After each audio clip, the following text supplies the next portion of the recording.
On the surface, it seemed like a case of marital betrayal. But once you dig deeper, you'll realize you're staring into the mind of a woman who played every card perfectly. And won. In a quiet village near Mansoura, Egypt, the endgame came in 2021. But the story began years earlier, in 2016. Mohamed, a 36-year-old farmer, lived a modest life, hardworking, honest, and focused on building a home for his future family. Right across from his farmland, he laid the foundations for a house and a dream. Then came Walaa, a beautiful woman, 5 years younger, from a well-known and respected family. The moment Mohamed expressed interest in marrying her, she said yes. No hesitation. He had the land. He had a house. He seemed like the gateway to the life she wanted. They married quickly. The early days were calm. No obvious problems. No raised voices. Mohamed loved her deeply, gave her everything she asked for.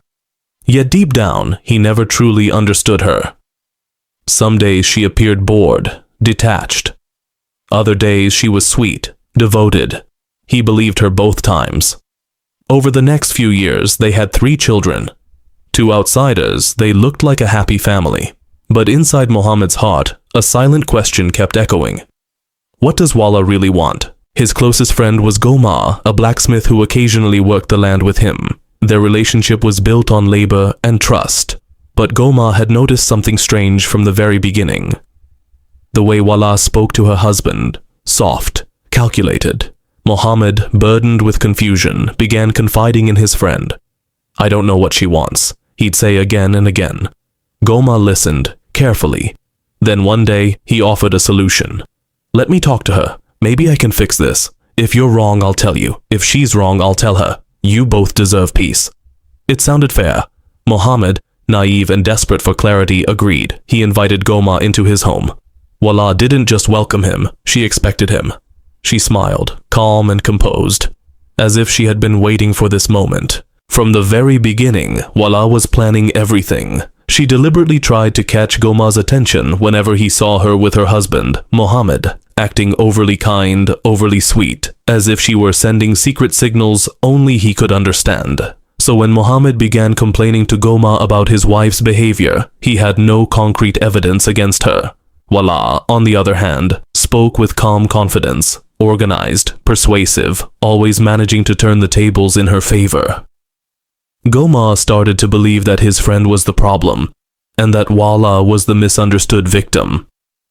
After that so-called reconciliation meeting, life between the couple seemed to return to normal, at least on the surface. But something had changed inside Gomaa. He now saw Walaa as something rare, an ideal woman, strong, graceful, worthy of admiration, maybe even love. From that moment on, Gomaa became a regular presence in their home.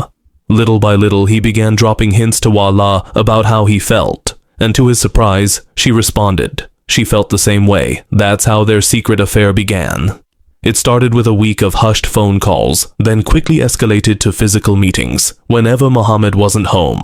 8 months passed. The bond between Walaa and Gomaa grew stronger.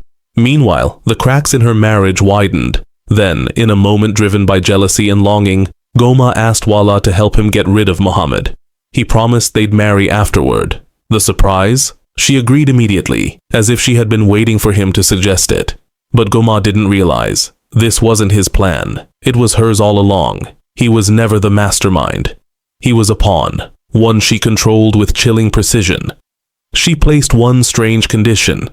He must never tell her when or how the murder would happen. And while Gomaa was preparing for the crime, Walaa moved on to the next phase of her plan, laying the groundwork for a cover story. She began hinting to Mohamed's family that he might be involved in illegal antiquities trading.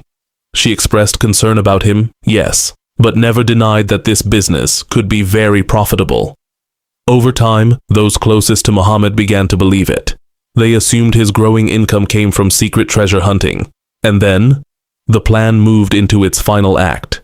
Gomaa convinced Mohamed to join him in digging for artifacts on his farmland. He exploited the trust they had, feeding his fantasies with promises. Walaa, for her part, fueled Mohamed's greed, encouraging him and assuring him Gomaa would never betray him. As the digging continued, The final stage of her plan crept closer, and somewhere in the shadows the fatal blow was being quietly prepared. One morning, as usual, Mohamed left for work, and from that moment on, he vanished. Strangely, his close friend Gomaa also disappeared at the same time, as if the earth had swallowed them both. As the hours passed, Walaa, Mohamed's fiancée, began to grow worried. She went to his family to ask if they had seen him, only to find they too had no idea where he was. She told them she had seen two strange-looking men leading him away, and since then, there had been no trace of him. What made things even stranger was that Mohamed's phone hadn't been switched off, yet he wouldn't answer any calls. Then, a few hours later, his family received a call from his number. But the voice on the other end was chilling, unfamiliar. The caller claimed they were antiquities dealers, and that Mohamed had deceived them. Now they were holding him hostage and demanding a $500,000 ransom. Shortly after, Walaa herself received a similar call. Same number, same terrifying demands. Then, the phone went dead. It was never turned on again. The next day passed without a word. Eventually, Walaa and Mohamed's family went to the police to file a missing person report. But they made sure to hide Mohamed's possible involvement in antiquities smuggling, afraid it would incriminate him if he returned. Walaa told the authorities about the ransom call, which immediately raised red flags. Why would someone demand such a huge amount for a farmer? Something didn't add up. The police began to suspect Walaa, but she appeared genuinely clueless about Mohamed's fate, and maybe she really was. Police investigations into Mohamed and Walaa's relationship showed it was calm and without known issues. But something odd stood out. Gomaa's name wasn't mentioned in any reports, despite his disappearance. When investigators examined Mohamed's phone records, they found that just before the threatening calls, Mohamed had made a short call to Gomaa. That single connection made things much more suspicious. 5 days passed without anyone from Mohamed's family returning to the police station to follow up. Why? Because Walaa had convinced them not to go back, afraid that someone might slip up and mention the illegal antiquities deal. Meanwhile, the police were digging into Gomaa's background until they uncovered a hidden relationship between him and Walaa. And not only that, he was actually Mohamed's partner in the antiquities trade. But the real shock came when officers tracked Gomaa down and arrested him. When confronted with the evidence, he panicked, and then confessed the horrifying truth. Mohamed had been killed on the very first day he disappeared. For more than 50 days, his family had waited in vain, hoping he'd return, while his body lay buried in his own land, right in front of his house, 14 meters deep.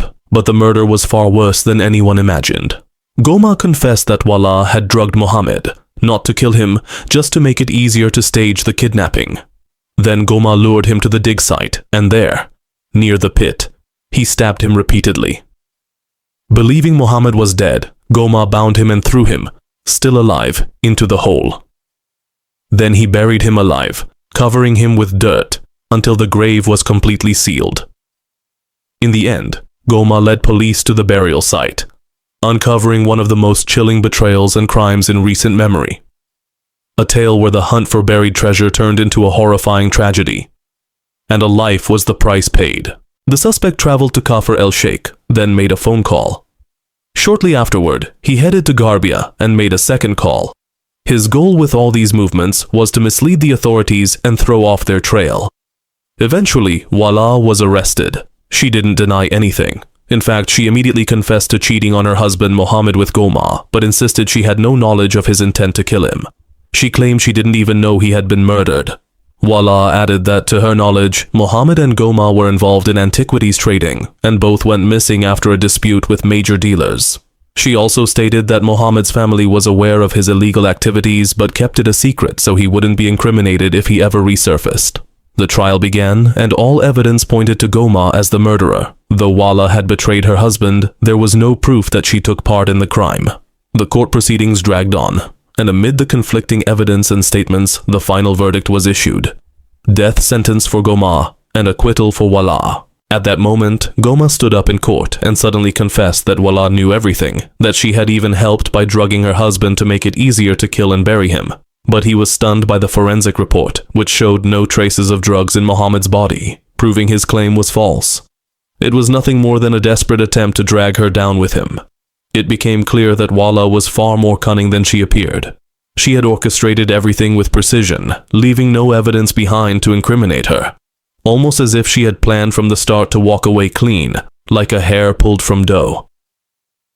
In the final session, the court upheld the ruling, execution for Gomaa, and Walaa goes free, since no evidence proved her involvement in the murder or incitement. But the judge looked her straight in the eyes and said, "You are innocent on paper only, but not before God." Despite everything, Gomaa failed to present a single piece of evidence proving Walaa had urged him to kill her husband, and so, a haunting question remains. What was the true motive behind this elaborate scheme? Walaa got rid of her husband, her lover, and cut ties with her husband's family, as if she was erasing a part of her life. Yes, she was found not guilty. But today, she sits in isolation, haunted by Mohamed's face, wondering what she'd say if she ever met him again. Sometimes, a death sentence is a mercy, because living with a guilty conscience is far worse.